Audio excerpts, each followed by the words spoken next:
भाग्य मिला तो उस वक्त विक्रम भाई से मेरी पहली मुलाकात हुई। और आज जब विश्वजीत जी ने और विक्रम भाई ने मुझे आदेश किया कि आपको जत में आना है और यहां के लोगों से मुलाकात करनी है, तो मैं उनके आदेश पर यहां हाजिर हो गया हूं। कीमत तो बहुत बढ़ गई शहरों में धान की, कीमत तो बहुत बढ़ गई शहरों में धान की, लेकिन विदा न हो सकी बेटी किसान की। मौका मिला तो लोगों ने कुर्सी के वास्ते तस्वीर ही बिगाड़ दी हिंदुस्तान की। जब मानो आने वाली 20 तारीख को आपको न सिर्फ जत के भविष्य का फैसला करना है, बल्कि महाराष्ट्र के भविष्य का भी फैसला करना है। यह चुनाव अगर आपको लगता है कि सिर्फ एक आमदार चुनने का चुनाव है, तो आप बहुत छोटा सोच रहे हैं। यह चुनाव और इस चुनाव का मकसद और इस चुनाव का परिणाम बहुत बड़ा है। एक तरफ वो ताकतें खड़ी हैं जिन्होंने महाराष्ट्र में एक चलती हुई सरकार को लूट करके, लोकतंत्र को लूट करके सरकार बनाई। सरकार को लूटने से ही सुकून नहीं मिला तो राजनीतिक दलों को तोड़ा, उनके चुनाव निशान छीने। दिल्ली में बैठे हुए हाकिम ये सोचते हैं कि महाराष्ट्र को दिल्ली के रिमोट कंट्रोल से चलाया जाएगा, लेकिन ये वीर शिवाजी महाराज की धरती है, ये बाबा साहब अंबेडकर की धरती है, इसे दिल्ली के रिमोट कंट्रोल से नहीं चलाया जा सकता। इसलिए चुनाव बहुत महत्वपूर्ण है। यहां तमाम बड़े बुजुर्ग बैठे हैं, नौजवान साथी हैं, माएं बहनें हैं। आप दोनों पार्टियों का अंतर देखिए। एक तरफ महाविकास आघाड़ी खड़ी है, एक तरफ महायुति खड़ी है। उनके नारे क्या है? बटोगे, कटोगे, मंगलसूत्र छीन ले जाएंगे, भैंस खोल ले जाएंगे, उल्टा लटका देंगे, घर दहा देंगे। और एक तरफ महाविकास आघाड़ी के नेताओं के नारे क्या हैं? आइए नफरत के बाजार में मोहब्बत की दुकान खोलते हैं। ये लड़ाई सीधे सीधे नफरत और मोहब्बत के बीच में है, घृणा और प्रेम के बीच में है। और विक्रम सावंत जी आपके अपने आमदार हैं। आमदार रहते हुए पिछले 5 साल में इनका काम गिनाने की जरूरत नहीं है। मैं तो किसी भी आमदार या खासदार का जब आकलन करता हूं, जब उसको नापता हूं, तो मैं उस हाउस में, असेंबली में या फिर पार्लियामेंट में उसके द्वारा पूछे गए प्रश्नों से उसके व्यक्तित्व का आकलन करता हूं। ये इकलौते ऐसे आमदार हैं जिन्होंने महाराष्ट्र की असेंबली में 241 बार प्रश्न पूछा है। मुझे लगता है और जोरदार ताली इस बात पर बजनी चाहिए। एक पढ़ा लिखा आमदार, एक अपने विधानसभा के लिए मुद्दों पर लड़ने वाला आमदार वहां खड़ा होकर के आप आमदार और खासदार चुन के क्यों भेजते हैं कि वो जाएगा असेंबली में खड़ा होगा, आपके हक के लिए, आपके मुद्दों के लिए सरकार से लड़ेगा, जरूरत पड़ेगी तो अपनी सरकार से भी लड़ेगा। यही काम होता है आमदार और खासदार का। वो आपका प्रतिनिधित्व करता है, आपकी आवाज बन करके वहां जाता है। और अगर ईमानदारी से पूछा जाए तो विक्रम जी ने इस अपनी जिम्मेदारी को 100% निभाया है। मेरे ऊपर तो इनका व्यक्तिगत एहसान है। मैं महाराष्ट्र में पैदा नहीं हुआ, लेकिन मुझे ऐसा लगता है कि जैसे मेरा रोम रोम महाराष्ट्र के कण कण से मिलकर बना है। एक आत्मा का रिश्ता होता है, एक रूह का रिश्ता होता है जो इस राज्य से है। और मैं राजनीति की दुनिया का व्यक्ति नहीं था। मैं 2019 में जब राजनीति में आया और 2022 में जब हमारे नेता राहुल गांधी जी ने मुझे महाराष्ट्र से राज्यसभा भेजने का निर्णय लिया, तो उस रात मैंने सोचा कि वो किसी और राज्य से मुझे भेज सकते थे, महाराष्ट्र ही क्यों चुना? तो मुझे लगा शायद वो आंदोलन की धरती है, वो इनकलाब की धरती है, वो उसूलों की धरती है, वो मूल्यों की धरती है। इसलिए उन्होंने मुझे महाराष्ट्र का प्रतिनिधित्व करने का मौका दिया। और आज अगर मैं खासदार बनकर के देश की सबसे बड़ी पंचायत में, राज्यसभा में खड़ा होकर के आपके मुद्दों पर लड़ता हूं, तो उसकी बुनियाद में विक्रम सावंत जी का एक वोट शामिल है। एक ऐसे समय में जब एक एक मत बेचने, खरीदने और तोड़ने की, फोड़ने की साजिशें चल रही हो, न जाने कितने कितने के मोल लग रहे हो, ऐसे में जब मैं चुनाव लड़ने के लिए आया तो विक्रम भाई ने मेरा हाथ पकड़ा, बोले यार आपकी उम्र बहुत कम है, आप छोटे भाई की तरह हो। मैंने कहा मैं राज्यसभा का चुनाव पहली बार लड़ रहा हूं और हमेशा महाराष्ट्र में चुनाव नहीं होता था, निर्विरोध निर्वाचित हो जाते थे लोग राज्यसभा में। पहली बार आया तो मैं 22 साल बाद मेरे ही सामने चुनाव हुआ। मैंने कहा अजीब आफत है, मेरे ही आने पे होना था। लेकिन विक्रम भाई ने भाई की तरह मेरा हाथ पकड़ा और इन्होंने कहा कि इमरान आप निश्चिंत रहिए, ये महाराष्ट्र है और हम कांग्रेस पार्टी के लोग हैं, हम मूल्यों पर चलने वाले लोग हैं, कोई ताकत ना हमें खरीद सकती है ना हमें डरा सकती है। मैं विक्रम भाई आज इसलिए भी आया कि मैं आपका शुक्रिया अदा कर सकूं। और एक चीज जो और बहुत महत्वपूर्ण मैंने इनके अंदर देखी, एक ऐसा व्यक्ति जो मुद्दों की राजनीति करता है, कौन हिंदू, कौन मुसलमान, कौन सिख, कौन ईसाई, कौन दलित, कौन आदिवासी, इन चीजों से परे उठ करके। अशोक साहिल ने कभी एक शेर कहा कि मैं तुम्हें अपने उसूलों की कसम देता हूं, मुझको मजहब के तराजू में न तौला जाए। मैं तुम्हें अपने उसूलों की कसम देता हूं, मुझको मजहब के तराजू में न तौला जाए। मैंने इंसान ही रहने की कसम खाई है, मुझको हिंदू या मुसलमान न समझा जाए। आज जब मैं हेलीपैड पर लैंड किया तो पहले से टीम तैयार थी, चेकिंग कर रहे हैं वो कि आपने कुछ पैसे वैसे तो नहीं रखे हुए। मैंने कहा उनसे, मैंने तो टीम से पूछा कि आप उद्धव साहब ठाकरे जी का हेलीकॉप्टर चेक कर रहे हैं, उनका बैग चेक कर रहे हैं, मेरा चेक कर रहे हैं, आप सत्ता में जो बैठे हैं उनका चेक करने की हिम्मत जता पा रहे हैं? ये अपमानित करने का जो प्रयास है मराठी अस्मिता को, इसका बदला लेने का चुनाव है ये। वो आपके बीच में आएंगे, बड़े बड़े बातें करेंगे, बड़ी बड़ी बातें करेंगे, लेकिन मैं तो देश की पार्लियामेंट में बैठ के देख रहा हूं, महाराष्ट्र वालों, जट वालों, याद करो उनके एक एक नारे। 2014 में जब प्रधानमंत्री जी सत्ता में आए तो उनका पहला नारा क्या था? बहुत हुई महंगाई की मार, अब की बार मोदी सरकार। याद है ना ये नारा? वो भूल गए, हालांकि आपको भले याद है। बहुत हुई महंगाई की मार, और फिर परिणाम क्या निकला कि जो पेट्रोल डीजल 58 रुपए लीटर था वो 100 रुपए के पास पहुंच गया, जो गैस सिलेंडर 400 का था वो 1000 रुपए के पार पहुंच गया। एक दिन पार्लियामेंट में भाजपा के एक मिनिस्टर साहब महंगाई पर भाषण दे रहे थे, मैं खड़ा हुआ, मैंने कहा आपको बोलने का कोई अधिकार नहीं है, भाजपा के लोग तो वो लोग हैं कि आपकी सरकारें फिल्में टैक्स फ्री करती हैं और कफन पर जीएसटी लेती हैं, आपको महंगाई पे बोलने का कोई अधिकार नहीं है। इनके नारे इनको याद दिलाओ बस। नारा दिया बेटी बचाओ बेटी पढ़ाओ, दिया ना? 2014 से ये नारा सुनते आ रहे हैं। इस नारे की सच्चाई क्या निकली कि मैं उत्तर प्रदेश का हूं, उत्तर प्रदेश में एक जिला है हाथरस, भाजपा की सरकार है, उस हाथरस में दलित बिटिया का बलात्कार हुआ और जब उसकी जान चली गई हॉस्पिटल में तो रात के 2 बजे उसकी लाश को बिना परिवार की मर्जी के जला दिया गया ताकि सबूत मिटाए जा सके। ये बात करते हैं बेटी बचाओ बेटी पढ़ाओ की।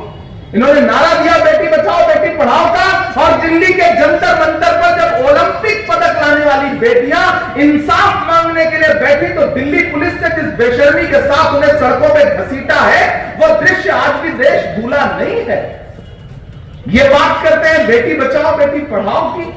देश के प्रधानमंत्री लाल किले की दीवार पर खड़े होकर के 15 अगस्त को महिला सशक्तिकरण में भाषण दे रहे थे, और उस भाषण के महज 2 घंटे बाद गुजरात में बिल्किस का बलात्कार करने वाले आरोपी दोषी जो सजा काट रहे थे न सिर्फ छोड़े गए बल्कि उन्हें फूल मालाएं पहना के उनका स्वागत किया गया। ये बात करते हैं बेटी बचाओ बेटी पढ़ाओ की। इनके नारे झूठे हैं, इनके दावे झूठे हैं। मैं कल नांदेड़ में सभा कर रहा था, मैंने कहा ये जो महायुति की सरकार है, ये महाभ्रष्ट सरकार है, ये धोखेबाजों की सरकार है। सामने से एक युवा खड़ा हुआ, उसने कहा खासदार साहब एक चीज इसमें जोड़िए। मैंने कहा बताइए। उसने कहा ये धोखेबाजों के साथ साथ खोखेबाजों की भी सरकार है। मैंने कहा ये सुझाव बहुत अच्छा है। ये धोखेबाजों और खोखेबाजों की सरकार। महाराष्ट्र को तो ऐसा धोखा दिया कि फॉक्सकॉन की फैक्ट्री हो, एयरबस का जो प्रोजेक्ट लगना था नागपुर में वो हो, उठा के गुजरात भेज दिया। आपके अधिकार को उठा उठा के किस तरह दूसरे राज्यों में भेजा गया ये आपको देखना। और प्रधानमंत्री जी तो कमाल ही है। एक दिन पार्लियामेंट में भाषण दे रहे थे, बोले बताओ कांग्रेस वालों 70 साल में क्या बनाया। मैं इधर से खड़ा हो गया, मैंने सोचा बताना शुरू करूं। तब तक मल्लिकार्जुन खड़गे जी हमारे अध्यक्ष जी बैठे थे, बोले इमरान मत बताओ, जो बताओगे ये उसको भी बेच देंगे, इनका काम से तो झांसे न बताइए, धोखे न बताइए। आने वाली 20 तारीख को घरों से बाहर निकलिए और अपना एक एक वोट लेकर के जाइए पोलिंग बूथ पर। आपको चुनाव निशान पता है, 3 नंबर पे है ना, 3 नंबर पे अपने विक्रम भाई का चुनाव निशान है हाथ का पंजा, और इस बार तो हाथ के पंजे में मशाल भी है। हाथ के पंजे में मशाल है, सुतारी बजा दीजिए, बिगुल बजा दीजिए, नगाड़ा बता दीजिए, ये तो गद्दार है, वो कहीं नजर नहीं आएंगे। उनके वायदे क्या है, उनकी गारंटी क्या है? आप तो अंबानी और अडानी का कर्जा माफ होगा, लेकिन अडानी की सरकार बनेगी तो किसानों का कर्जा माफ होगा। ये अंतर है हमारे और उनके बीच में। महान बादशाह सिकंदर ने यूनान जीता। मेरी उम्र बहुत कम है, लेकिन बातें कोशिश करूंगा कि थोड़ी सी गंभीर करूं। महान बादशाह सिकंदर ने जब यूनान जीता तो जीत का जश्न मनाने के लिए वो शहर की सड़कों पर निकला, तो उसने देखा कि पूरा शहर जश्न मना रहा है, लेकिन सड़क के किनारे एक संत आदमी, फकीर आदमी बेपरवाह चादर तान के सो रहा है। सिकंदर को गुस्सा आया। सिकंदर अपने घोड़े से उतर के उस सोते हुए संत व्यक्ति के पास गया, फकीर के पास गया, और गुस्से में आके उसे जोर की एक लात मारी, और लात मार के कहा कि क्यों रे फकीर, मैंने शहर जीत लिया, लोग जश्न मना रहे और तू सो रहा है।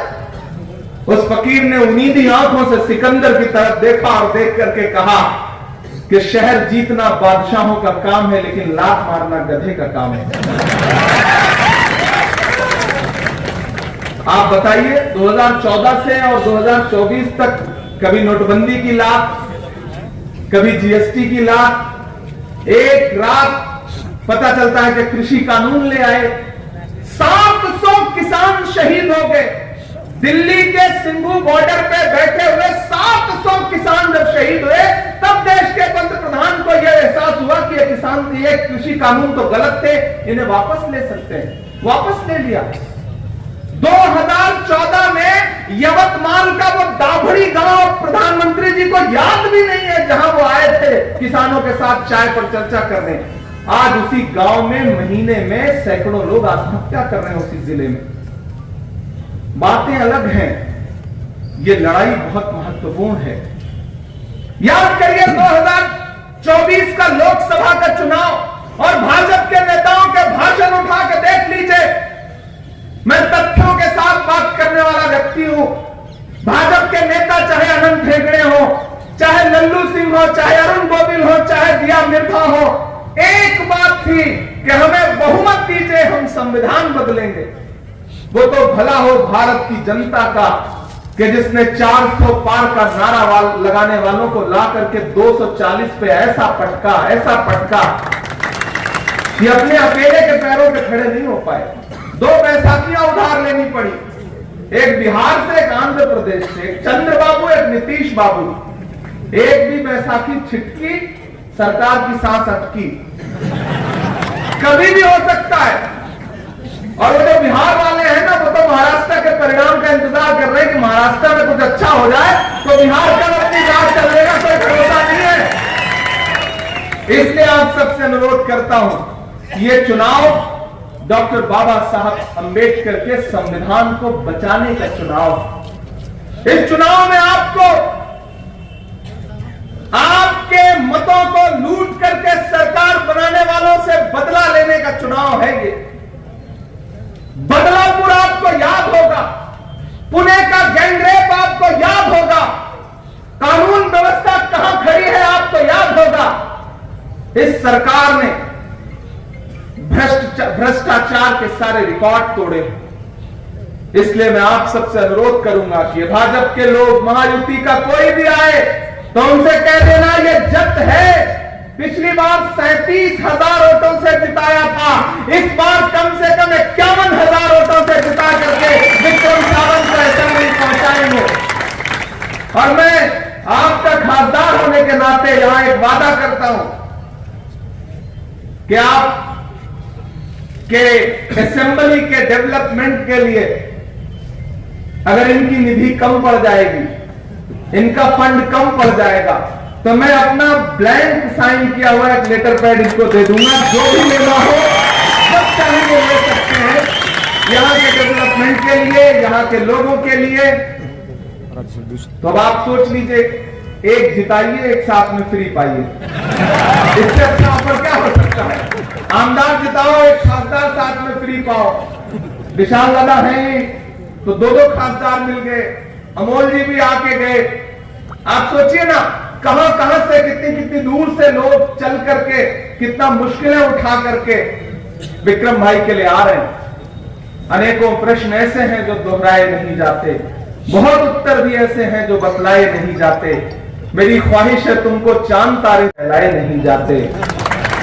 और यही सब सोच करके ही हमें दिल में जगह देना कि घर आए हुए मेहमान लौटाए नहीं जाते। जजमानों, और मैं सभी समाज के लोगों से अनुरोध करता हूं, मैंने देखा है राहुल गांधी को, मैं राहुल गांधी से प्रभावित होकर राजनीति में आया। मैंने कहा ना, मेरा राजनीति से कोई लेना देना नहीं था, मेरे परिवार का कोई रिश्ता नहीं था राजनीति से। मैं तो एक सामान्य सा लड़का था, कविताएं लिखता था, साहित्य रचता था। और उसके बाद जब देश में नफरतें आसमान पर छू रही थी, ऐसे में एक दिन राहुल गांधी ने कहा कि मैं कन्याकुमारी से कश्मीर तक पैदल चलूंगा, 4000 किलोमीटर, बस एक नारा लगाऊंगा, नफरत छोड़ो भारत जोड़ो। नफरत के बाजार में मोहब्बत की दुकान खोलनी है। मैं चला हूं राहुल गांधी के साथ। मुझसे मीडिया के साथी पूछा करते थे कि इमरान साहब आप सांसद बाद में हैं, शायर पहले हैं, राहुल गांधी के साथ चल रहे हैं, आप क्या कहेंगे? तब मैं उनसे कहता था कि जो हर जालिम से टकराएगी वो आंधी बनाऊंगा, जो हर जालिम से टकराएगी वो आंधी बनाऊंगा। नए अंग्रेज आए हैं, नया गांधी बनाऊंगा। चला हूं राहुल गांधी के साथ। वही राहुल गांधी जिनको नरेंद्र मोदी जी और अमित शाह जी शहजादा कहते थे, राजकुमार कहते थे, उनके भाषण उठा के देखिएगा। मुझे बताओ जत वालों की दुनिया में है ऐसा कोई राजकुमार, कोई शहजादा जो 4000 किलोमीटर अपने पैर के छालों की परवाह किए बगैर पैदल चले, लोगों को गले से लगाए, उनके आंसू पोंछे, किसानों से मिले, नौजवानों से मिले, महिलाओं की समस्याओं को समझे? अगर राजकुमार और शहजादे ऐसे होते हैं तो हम ऐसे शहजादों को अपने पलकों पर बिठाएंगे। देश को जरूरत है ऐसे शहजादों की। तो मैं आपसे अपील करता हूं साथियों, यहां से वहां तक बड़ी तादाद में लोग यहां इकट्ठा है कि 20 तारीख को घरों से बाहर निकलिए और विक्रम भाई के लिए वोट करिए। हाथ के पंजे के सामने वाला बटन दबाइए और एक बार फिर से विक्रम सावंत जी को सेवा का मौका दीजिए और आप आमदार बना के भेज दीजिए।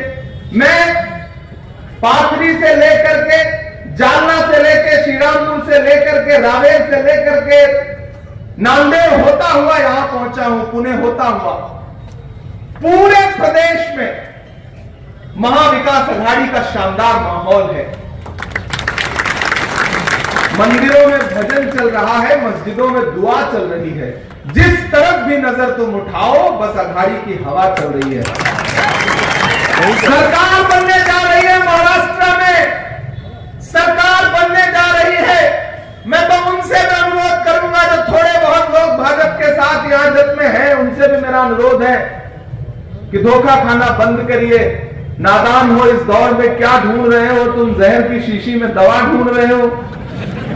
इधर आइए, विक्रम सावंत आपके लिए काम करेंगे और आप जत वालों इनको आमदार बना के भेज दीजिए। क्या पता कांग्रेस पार्टी वापस इन्हें मिनिस्टर बना करके भेज दे।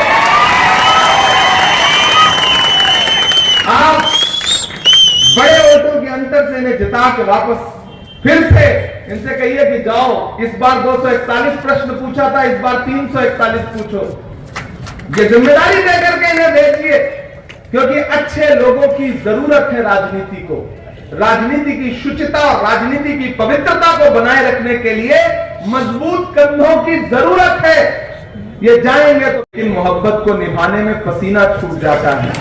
तो आप पिछले कुछ घंटों से यहां बैठे हुए हैं।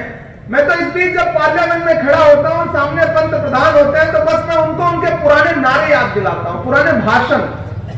मैं उनको जैसे ही देखता हूं कहता हूं कि आपको याद है आप 2014 में कहते थे भाइयों बहनों, देखिए बड़े समझदार लोग हैं, समझ जाते हैं कि किससे क्या नारा लगाया। तो कहते हैं भाइयों बहनों, देश के खजाने की चाबी मुझे सौंप दो, मैं देश नहीं लुटने दूंगा, चौकीदारी करूंगा। कहा था ना। अब तो मैं उनसे पूछता हूं, वहां भी खड़ा होकर और यहां भी, कि कहां सोया है चौकीदार, कहां सोया है चौकीदार। थक तो नहीं गया? मुझे लगना चाहिए कि मैं जब में खड़ा हूं और मतलब थके नहीं है आप। ये मिट्टी बड़ी जिंदा दिल लोगों की मिट्टी है, यहां इतनी जल्दी थकने वाले लोग नहीं है, सरकारों को थका देने वाले लोग हैं। कि कहां सोया है चौकीदार, कहां सोया है चौकीदार। विजय माल्या नाक के नीचे से हो गया फरार, कहां सोया है चौकीदार, कहां सोया है चौकीदार। ये भाजपा वाले कहते हैं कांग्रेस वालों 70 साल का हिसाब है, कहते हैं ना।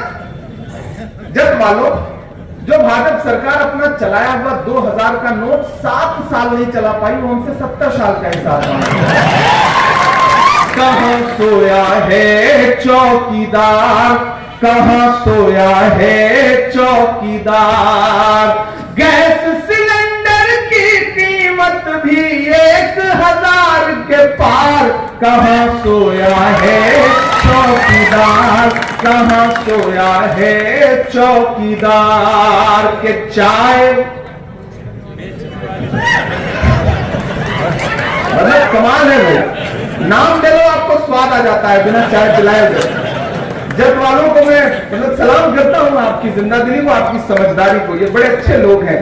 मैं विक्रम भाई से मिला था तभी मैं समझ गया था कि जहां से आते होंगे वहां के लोग तो और अच्छे होंगे, इसलिए मैं आज कि चाय बेचने वाला पूरा भारत बेच रहा है। बेच रहा है कि नहीं बेच रहा है? बेच रहा है कि नहीं बेच रहा है? कि चाय बेचने वाला पूरा भारत बेच रहा है। इसी काम में हासिल उसे महारत बेच रहा है। कि रेल बिक गई, तेल बिक गया, बिका हवाई अड्डा। अगली पंक्ति में एक नाम आएगा और आपको स्वाद आए उस नाम का ना, तो फिर आपकी तालियों का शोर पूरे महाराष्ट्र में जाना चाहिए। कि रेल बिक गई, तेल बिक गया, बिका हवाई अड्डा। सब कुछ बिकता देख के खुश हैं अपने जेपी नड्डा। कि जनता महंगाई की मारी, हमसे बहुत दुखी रहते हैं आजकल भाजपा वाले, कहते हैं मजाक मजाक में वो बात कह देता है तो बहुत चुभती है। मैंने कहा कवि और साहित्यकार का काम ही ये है, जब जब हमें लगेगा कि राजनीति जो है वो शुचिता और पवित्रता के मानदंड से हट रही है, तब तब हम कलमकारों की जिम्मेदारी है कि हम आईना दिखाएंगे, हम आपको आपके चेहरे के सामने आईना दिखाएंगे, ये हमारी जिम्मेदारी है। कि जनता महंगाई की मारी, जनता महंगाई की मारी करती हाहाकार। कहां सोया है चौकीदार, कहां सोया है चौकीदार। विक्रम भाई इधर आइए, आप दूर दूर बैठे हैं, अच्छा नहीं लग रहा।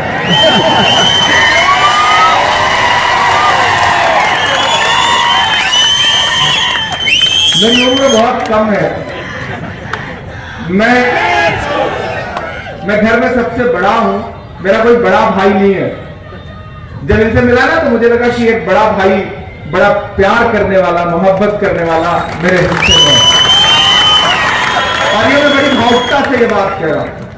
और इस जग में खड़ा होकर के वो जो तमाम साजिशें करने वाले लोग हैं, विक्रम भाई के खिलाफ तमाम जो खुराफातें करने वाले लोग हैं, उनके लिए कह के जा रहा हूं ये पंक्तियां। कि दायरे में सिमट के आएगा, हर रवायत से हट के आएगा। आंधियों को जरा खबर कर दो,